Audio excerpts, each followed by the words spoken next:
할렐루야. 아멘. 오늘도 주님께 나와 하나님을 예배하는 우리 모든 성도님들에게 하나님의 크신 은총과 평강이 넘치기를 바랍니다. 아멘. 먼저 오늘 아침에 서울의 이태원에서 굉장히 많은 젊은이들이 죽었다는 아주 안타까운 소식을 듣습니다. 151명이 현재 죽었다고 해요. 코로나 이후로 우리 젊은 자녀들이 이렇게 많이 죽은 것이 두 번째인 것 같은데, 코로나 이후로 참 안타깝게 생각하고, 얼마나 귀하니까 그 또 유족 자녀 부모님들의 마음을 얼마나 찢어질지, 다시는 이런 일들이 이 땅에 벌어지지 않기를 간절히 기도합니다. 아멘. 오늘은 종교개혁 기념주일입니다. 1517년 독일 마틴 루터라고 하는 사람이 이건 아닌데, 이건 교회의 모습이 아닌데 라고 말하면서 95개 조항, 95개 항목을 적어서 자신이 가르치고 있는, 자신이 근무하고 있는 그 성당에, 그 신학자로 근무했거든요.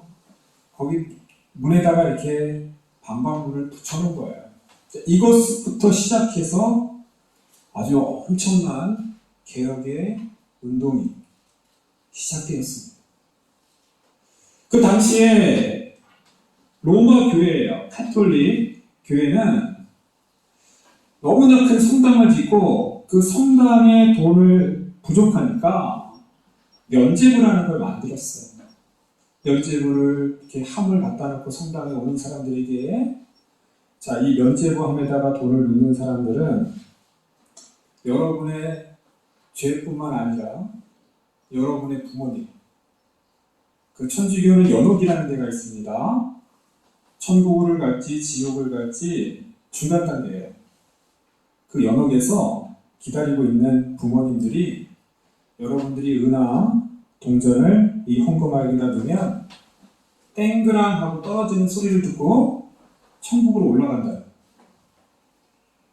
되게 좀 재밌는 얘기 같지 않아요? 근데 정말 믿었어요. 내가 돈을 넣으면 그 소리를 듣고 우리 부모님이 연옥에서 지옥으로 안 가고 천국으로 간다. 말이 안 되죠. 루터가 그거 아닙니다. 그렇게 해서 천국 가는 게 아니에요 라고 종교개혁을 시작한 거예요. 루터는 자기가 종교개혁 그 반박문을 쓰면서 이렇게까지 사실은 커질 줄은 몰랐을 거예요. 루터를 지지하는 사람들이 또 이렇게 많을 줄은 몰랐어요.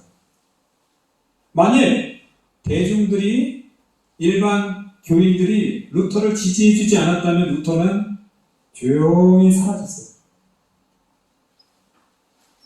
그냥 천주교의 어떤 이단아, 그냥 반란자, 반역자, 그렇게 사라지는 거예요. 그러나 많은 사람들이 루터를 지지했고 도와주었고, 그래서 루터가 살아나고 개혁을 할 수 있었다는 거예요. 개혁은 혼자 하는 게 아닙니다. 함께 해나가는 거예요. 자, 오늘 말씀, 오늘은 반대 이야기입니다. 오늘은 개혁이 아니라 반역이에요.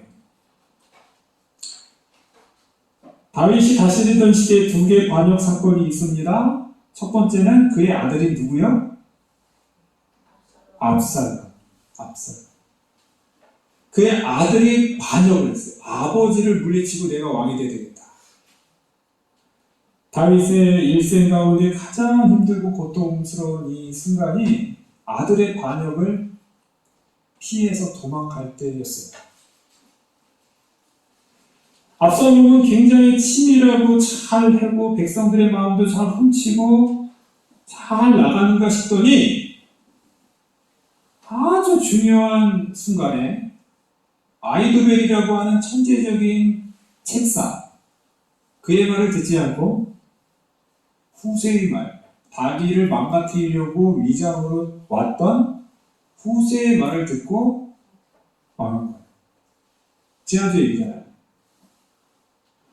압살롬이 죽었습니다. 다윗은 너무너무 슬프죠. 내 아들 압살롬아, 내 아들 압살롬. 빨리 이것을 수습해야 돼요. 이거 오래 놔두면 안 돼요. 지금 예루살렘도 비어 있어요. 다윗은 복귀하고 압살롬에게 빼앗겼던 사람들, 국론이 갈라져 갖고 지금 서로 대치하는 이 상황 수습해야 돼요. 근데 다윗은 울고만 있어. 압살롬, 압살롬. 요압이라는 장수가 폐하 이러시면 안 됩니다. 이제 슬픔을 멈추십시오. 지금 이럴 때가 아니에요. 아직 끝난 게 아니에요. 백성들이 지금 마음이 갈라진 거예요. 지금. 그들의 마음을 잘 수습해야 돼요. 여기서 이러고만 있으면 안 돼요. 그러고 나서 다윗이 정신을 차리고 이제 수습을 합니다. 다윗이 수습할 때 한 가지 실수가 있어요. 그 수습할 때 유다 사람들에게 찾아가요. 유다 사람들. 다윗이 지금 예루살렘을 피해서 지금 도망자에 있는데 예루살렘이 비어있단 말이에요. 그리고 이스라엘 사람들이 다 압살롬에게 마음을 빼앗겼어요. 이스라엘 사람들 마음도 지금 뭔가 지금 아직 수습이 안 되는 거예요. 다윗이 그냥 예루살렘만 들어간다고 해결되는 게 아니에요. 이 반역자들과 함께 있던 이스라엘 백성들의 마음을 잘 달래줘야 돼요. 근데 다윗이 실수한 거는 성경이 나와요. 유다 사람들에게만 가요. 유다 사람들. 왜냐하면 다윗의 고향 사람들이에요. 다윗의 지파가 유다의 지파거든요. 유다 사람들에게 가서 내가 이제 왕이 되는데 도와달라. 유다 사람들이 함께 하면서 예루살렘을 그럼 우리가 남이가 그러면서 도와줘야지 하면서 오는 거예요. 그때 이스라엘 사람, 여기서 이스라엘 사람들이란 유다 백성, 유다 지파를 제외한 나머지 지파 사람들이에요. 그들은 주로 북쪽에 있어요. 유다 지파는 남쪽에 있고 이 예루살렘을 중심으로 북쪽에 있는 지파들이 따지는 거예요. 오늘 따지는 거예요. 따지는 거. 지금 요단강을 건너서 지금 예루살렘으로 갈 때 41절을 보면 온 이스라엘 사람이 왕께 나와 왕께 아뢰되 우리 형제 유다 사람들이 어찌 왕을 도둑하여 왕과 왕의 집안과 왕을 따르는 모든 사람을 인도하여 요단강을 건너가게 하였나이까. 따지는 거예요. 폐하, 왜 이 유다 사람들이 왕을 도둑해? 도둑했어. 왜 여기 유다 사람만 있는데, 유다 사람들만. 왜 유다 사람들만 왕을 모시고 갑니까? 지금 시기하는 거예요. 그러니까, 또 이제 유다 사람이 42절 보니까 유다 사람이 또 그들에게 말하는 거예요. 왕은 우리 종친인 가닥이라 너희가 어찌 이 일에 대하여 분내느냐? 우리가 왕의 것을 조금이라도 얻어먹었느냐? 왕께서 우리에게 선물을 주신 것이 있느냐? 우리가 무슨 그래서 왕의 혜택을 받았냐? 그냥 우리 정치인, 우리 지파 사람이니까 왕이 힘들 때 그냥 우리한테 청한 거 아니냐? 이런 걸 갖고 그러냐? 그거죠. 자, 그러니까 또다시 이스라엘 사람들이 말하는 43절이에요. 이스라엘 사람이 유다 사람에게 대답하여 이르되 우리는 왕에 대하여 10목을 가졌으니 우리는 10개의 지파라는 거예요. 이스라엘은 10개의 지파고 근데 다윗과 우리보다 더욱 관계가 있는지 너희가 어찌 우리를 멸시하냐. 우리 왕을 모셔오는 일에 먼저 우리와 의논하지 아니하였느냐. 왜 우리랑 의논하지 않고 유다 사람 너희들끼리만 하냐. 이거예요. 북이스라엘 위쪽의 이스라엘 지파들이랑 유다 사람들과 지금 뭔가 심각한 갈등, 뭔가 지금 상당히 지금 감정의 문제가 있어요. 자, 그때입니다. 그때예요. 20장 1절 그때 마침 거기 불량배 하나가 있으니 그의 이름은 세바인데 베냐민 사람이다. 세바이아라고 하는 그 베냐민 사람이 그곳에 있었고요. 그곳에서 이렇게 외치는 거예요. 우리는 나팔을 불면서 우리는 다윗과 나눌 분깃이 없으며 이새의 아들에게서 받을 유산이 우리에게 없도다. 이스라엘아 각각 장막으로 돌아가라. 굉장한 지금 반역의 순간이에요. 왕이 지금 예루살렘을 향해서 복귀하는데 저쪽에서 나팔을 불면서 한 사람이 이스라엘아, 여기 유다 사람이 아니겠죠. 유다 사람 너희는 그냥 다윗하고 지내고 더 많은 10개 지파 너희 이스라엘 사람들아, 우리는 이새의 사람, 이새의 아들. 이새의 아들이라는 것은 주로 사울이 많이 불렀어요. 그러니까 이새의 아들이라는 말은 그냥 평범한 자식, 이새라고 하는 평범한 사람의 아들 다윗 왕이라고 부르지 않고 이새의 아들이라고 하는 건 낮춰서 부르는 거예요. 이새의 아들에게 우리에게 받을 유산이 없다, 우리에게 몫이 없다. 그러니 이제 이새의 왕을 세워서 쫓아가고 거기 가지 말고 그냥 집에 가라, 이거예요. 자, 그러자 2절 보니까 이 온 이스라엘 사람들이 다윗 따르기를 그치고 올라가 비그리의 아들 세바를 따릅니다. 그러니까 세바가 원하는 게 이거세요. 다윗을 따르지 말고 나를 따르라는 거예요. 내가 그럼 너희에게 많은 혜택을 줄 것이다. 그러나 유다 사람들은 그들의 왕과 예루살렘 따릅니다. 백성이 지금 두 개로 나눠졌다는 겁니다.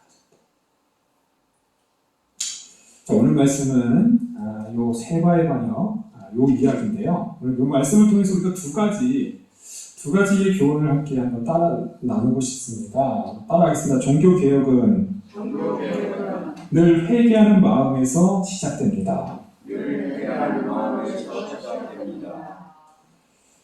회개란 우리의 죄를 용서를 구하는 마음으로 하나님께 돌아가는 거예요. 이게 회개입니다. 하나님께로 돌아가는 거예요. 회개는 그래서 우리는 매일 하는 거예요. 우리 장로교 고대 교단에는 죄가 두 종류가 있다고 얘기를 해요. 하나는 원죄, 자범죄. 원죄라는 것은 아담이 타락한 이후로 모든 인류가 갖고 나오는 죄예요. 자범죄라는 것은 우리 개인의 죄입니다. 원죄는 모든 사람이 갖고 있는 죄이고 자범죄는 나만의 죄다. 원죄는 우리 예수님의 십자가로 인하여서 우리는 다 사함을 받았고, 이 자범죄라는 것은 우리는 계속 고백을 해야 됩니다. 이렇게 우리는 교리를 통해 배우는데요. 사실 우리가 이 교리라는 것, 이걸 통해서 그 아주 정확하게 무슨 수학 공식처럼 1 더하기 2라고 이렇게 말하기는 좀 애매해요. 원죄라는 것이 있어서 자범죄랑 연결이 되는 거거든요. 원죄라는 것이 다 회복을 됐다, 다 깨끗함을 받았다. 과연 연결이 안 되는 걸까요? 되게 애매해요. 애매해. 인간의 그 원죄라는 것이 예수 그리스도의 보혈로 사함을 받았지만 우리는 그 원죄의 영향을 받는 거예요, 지금. 영향을 받는 거예요. 이 부분이 중요해요, 이 부분이. 그, 기쁜 소식 교회라는 데가 있어요. 무주의 도움이 있어요. 그 시장터 앞에 기쁜 소식 교회라고 있어요. 박옥수라고 목사라고 하는 사람이 집회도 하고 무슨 뮤지컬도 하고 뭐 사람들이 열광해요. 구원파입니다. 세월호 때 그 구원파 유병원 그 선박회사를 갖고 있었을 때인데 거기도 구원파예요. 구원파가 주장하는 게 핵심으로 주장하는 게 그거예요. 한 번 죄 씻음을 받으면 더 이상 회개할 필요가 없다. 한 번 죄 씻는 받는 게 그게 구원인 거예요.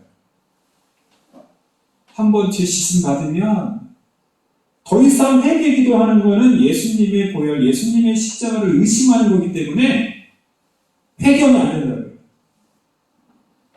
한 번 구원받고 한 번 죄사함 받으면 끝인 거예요. 그냥 천국 가는 거예요. 더 이상 어떠한 회개도 필요 없다라는 게 구원파의 주장이에요. 과연 그럴까요? 과연 그럴까요? 우리에게 정말 더 이상 회개하고 더 이상 죄를 고백하는 것이 필요 없는 걸까요? 예수님도 자신이 주기도 너희는 이렇게 기도하라 그러면서도 우리의 죄를 사하여 주시옵소서 기도하라 그랬거든요. 제가 지금 왜 이렇게 말하냐 하면요, 이런 반역의 이런 사건들이 지금 다윗의 죄악과 연결이 되고 있다는 거죠. 하나님께서 다윗의 왕조, 다윗의 집안을 영원히 견고하게 하겠다라는 굉장히 큰 약속을 해주셨는데요. 다윗이 스스로 범죄합니다. 밧세바를 범하고 우리야를 죽이고 그의 부하들도 같은 동료들도 죽이고 그 이후로 다윗이 집에는 칼이 영원히 떠나지 아니하리라 라는 하나님의 벌을 주신 거예요. 다윗은 이런 반역 사건을 경험하면서 자신이 저질렀던 그 죄악을 떠올리는 거예요. 아, 그 칼이 이렇게 무서운 거구나. 하나님께서 말씀하신 그 칼이 우리 집을 떠나지 않는다고 하는데 이렇게 무섭다. 압살롬이 그 자식의 칼이 자기를 향할 때, 아, 내가 우리아를 이렇게 죽였지. 내가 우리아를 이렇게 죽이고 나의 부하들을 이렇게 죽였지. 그 칼이 무슨 우리의 모든 죄는 십자가의 은혜로 십자가의 보혈로 다 사함을 받았습니다. 할렐루야. 우리는 다 구원받은 자예요. 맞아요. 맞아요. 그런데요, 우리는 여전히 우리의 마음속에는 옛날에 구원받았던 다 용서함을 받았던 그 죄악의 마음이 여전히 우리한테 있다는 거예요. 이게 문제입니다. 우리는 용서함을 받고 사함을 받았지만 우리가 살면서 계속 똑같은 죄의 유혹을 받는 거예요. 절도죄를 저지른 그 사람이 형벌을 받는다고 해서 자기 이제 형벌 다 받았으니까 더 이상 절도죄를 짓지 않아야겠지 끝나는 걸까요? 아니잖아요. 벌을 받고 이제 자신은 깨끗해요. 절도죄 저질러서 감옥 생활해서 이제 풀려나면서 죄값을 다 받았어요. 그런다고 이제 더 이상 절도죄 안 짓나요? 아니죠. 죄라는 것은 무섭습니다. 다윗은 압살롬의 반역을 경험하고 또다시 세바의 반역을 또 경험하게 돼요. 다윗은 그때마다 회개해야 되는 거예요. 그때마다 내가 그렇게 잘못했던 그걸로 인해서 또 이렇게 물론 우리가 그렇다고 과거의 죄가 용서받지 못했다라는 거 여기 성도님이 헷갈리면 안 됩니다. 그걸 가지고 죄책감을 갖고 있는 게 아니라 과거의 죄는 용서함을 받았지만 그거랑 연결된 쓴뿌리와 나의 육체의 연약함으로 인해서 또다시 죄악을 질 수 있는 나의 현재의 죄, 그걸 용서받는 거예요. 그렇기 때문에 우리는 계속 주일날 나와서 사제기도 하고 또 연약한 마음을 하나님께 내어놓고 회개하는 거죠. 우리 주님의 보혈은 그때마다 우리가 회개할 때마다 또 우리에게 용서해 주신 은혜가 있는 거예요. 바울은 그 칼을 통해서 성숙해집니다. 하나님의 칼을 통해서 나의 죄가 이렇게 무서웠지. 하나님 용서해 주십시오. 그러면서 성숙해져 가면서 다윗이 나중에는 정말 죽을 때는요, 굉장히 더 아주 뛰어난 성인과 같은 연단된 훌륭한 인품의 사람이 됩니다. 자, 두 번째 따라하겠습니다. 지역주의와 편가르기를 근절해야 합니다. 자, 오늘 세바의 반역이 왜 일어났는가? 이 세바의 반역, 세바라는 사람은 여기 불량배라고 하는데요. 그냥 일반적인 깡패를 얘기하는 게 아니에요. 이 불량배는 이 굉장히 똑똑하고 이 정체를 잘 분간하는 아주 그런 사람인데 반역자이기 때문에 불량배라고 여기 쓴 거지. 그냥 뭐 건달, 깡패, 폭력배 이 정도가 아니에요, 이 사람은. 지금 정확히 이스라엘 사람들과 유다 사람들에게 그 갈등이 무엇인가를 꿰뚫고 있는 사람이에요. 그 안에 정치적으로 자기가 개입을 해갖고 내가 이제는 야망을 가지고 있는 사람이에요. 그런데 어쨌든 이 단초는 다윗이 제공한 거예요. 다윗은 자신이 반역을 당해서 압살롬의 반역을 당해서 예루살렘을 나와서 다시 복귀하는 과정에서 제가 이제 앞에서 다 말씀을 드리지 않지만 유다 사람들만 쫓아갔어요. 유다 사람들에게만 가서 나를 복귀시키는데 좀 도와달라. 그랬어요. 그러면서 아주 중요하게 압살롬과 함께 있었던 아마사라고 하는 군대 장관을 설득해요.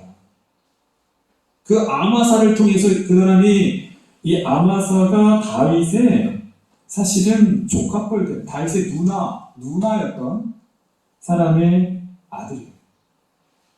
요압도 다윗의 누이 수르야의 아들이에요. 요압하고 아마사도 이종 사촌이에요. 그게 무슨 말이냐면 다 다윗의 집안인 거예요. 다윗의 집안, 자기 조카를 오른팔 왼팔 사용하고 거기다 아마사 다 자기 집안인 거예요. 그러니까 아무리 유다 사람을 혜택을 안 준다고 하더라도 이스라엘 사람들이 볼 때 다윗은 그냥 자기네 집안끼리 다 헤쳐먹는구나 이렇게 생각할 수 있는 거예요.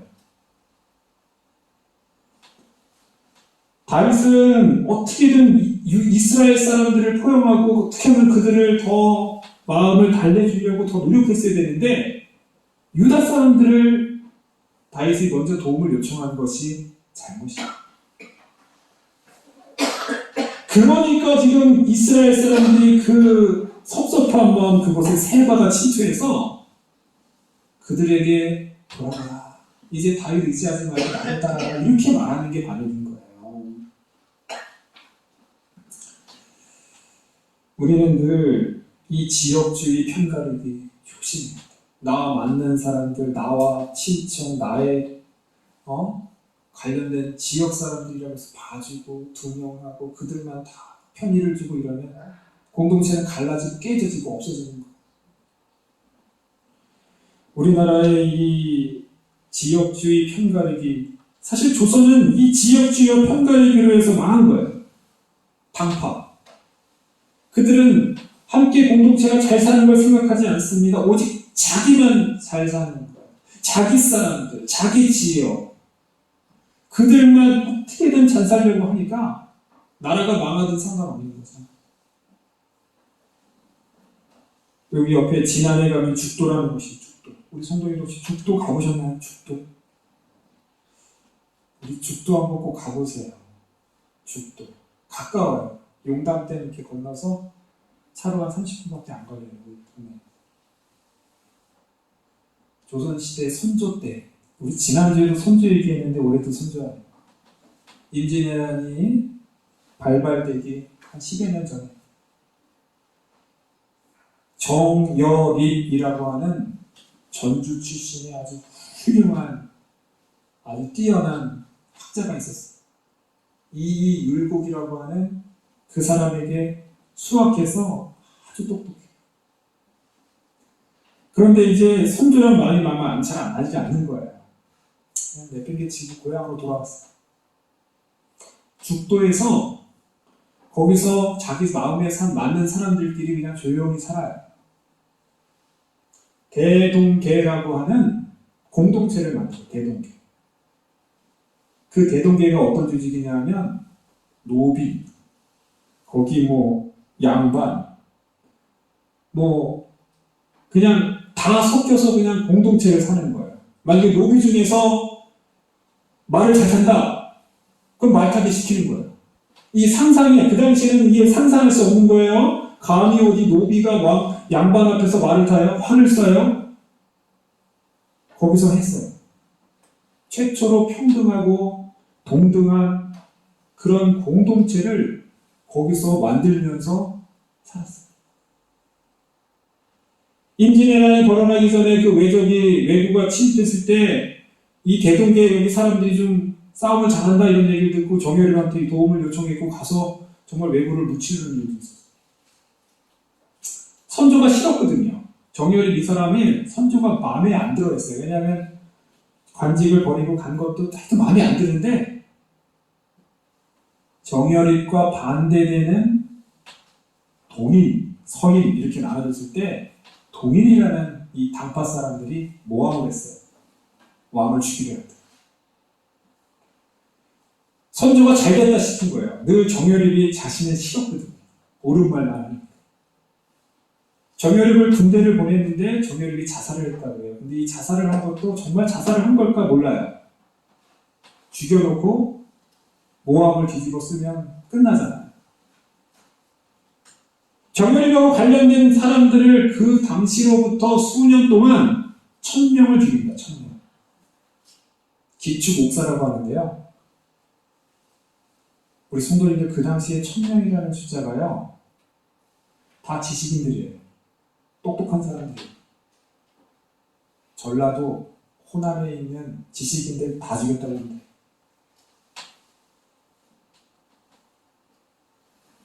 사실 그 이후로 거의 300년 동안 이 정여립은 반역자로 쉬쉬하면서 보냈고요. 호남의 지식인들은 씨가 말랐어요. 그 이후. 그 이유입니까? 계속 위험합니다. 혹시라도 호남에서 뛰어난 사람이 나오면은 위험하니까 스스로 지식인이 안 되는 거예요. 제가 죽도에 갔을 때 정여립에 대한 어떤 기념관이라든가 기념 흔적은 없어요. 좀 안타까웠어요. 우리 진남이나 전라북도나 아니면 전라남북도에서 이 정여립에 대해서 어떤 기념관을 세우거나 뭔가 중요한 걸 좀 만들어야 돼요. 왜냐하면 정여립이 그 당시에 이건 굉장한 일입니다. 모두가 양반도 그냥 노비도 다 같이 사는 공동체, 참 공동체예요. 이런 엄청난 일을 했는데 전라도가 너무 지금 그것을 알리지 못하는 것 같아요. 훌륭한 분입니다. 한편으로는 너무 가슴 아픈 일이죠. 사랑하는 성도님, 오늘은 종교개혁 기념주일입니다. 우리 개혁교회는 계속 개혁돼야 된다. 진정한 개혁은요, 회개에서부터 시작됩니다. 회개는 한 번으로 끝나는 게 아니에요. 계속해서 스스로를 돌아보고 나에게 과거에 있던 그런 죄는 사함을 받았지만 그 쓴뿌리가 나에게 남아서 계속해서 나는 그 죄의 유혹을 받는 거예요. 똑같은 죄를 저지르는 거예요. 하나님 앞에 늘 나아가는 것이 개혁의 시작입니다. 하나님께서는 아름다운 공동체를 만드는 것이 하나님의 뜻이에요. 편가르기와 지역주의, 나와 맞는 사람들만 감싸고 도는 이런 놈들 개혁할 수 없습니다. 진정한 개혁은 지역주의를 없애고 편가르기를 없애고 모두가 동등하고 모두가 다 함께 같은 마음으로 섬기며 하나 되어 나갈 수 있는 정여립이 만들었던 그런 대동계와 같은 그런 하나님의 나라를 그런 동등한 섬김의 공동체를 만드는 것이 진정한 종교개혁인 줄 믿습니다. 기도하겠습니다. 하나님